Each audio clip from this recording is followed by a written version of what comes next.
Salut et bienvenue dans ce nouvel épisode du podcast. Ici c'est Marzine, ton ami curieux, et aujourd'hui on va se pencher sur une question qui me trotte souvent dans la tête.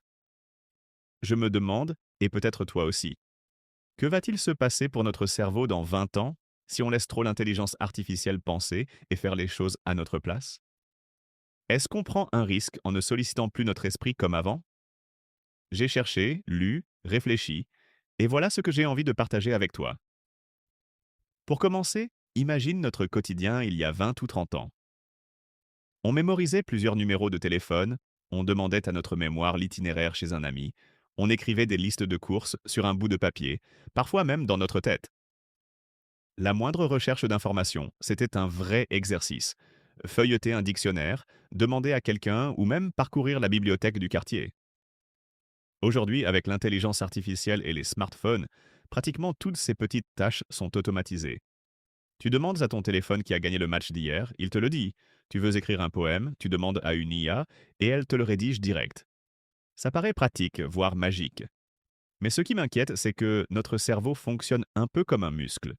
Moins on l'utilise, moins il reste performant.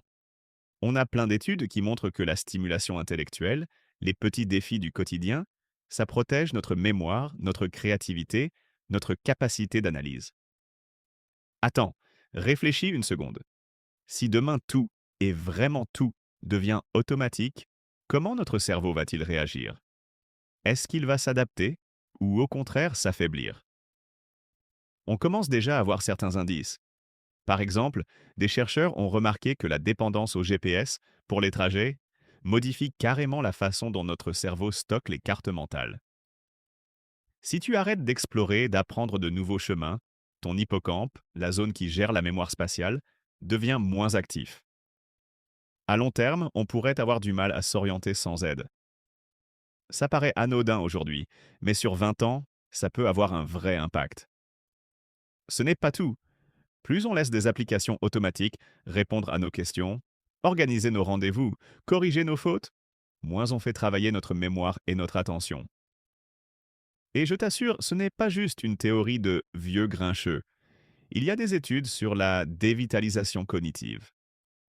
En résumé, plus tu laisses l'IA réfléchir pour toi, moins tu entraînes ta capacité à résoudre des problèmes, à inventer des solutions créatives ou à t'adapter en cas d'imprévu.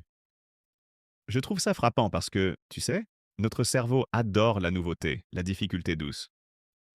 Rappelle-toi des énigmes qu'on se lançait entre amis, des jeux de mots croisés à l'ombre d'un arbre. On a l'impression que tout ça est futile, mais ce sont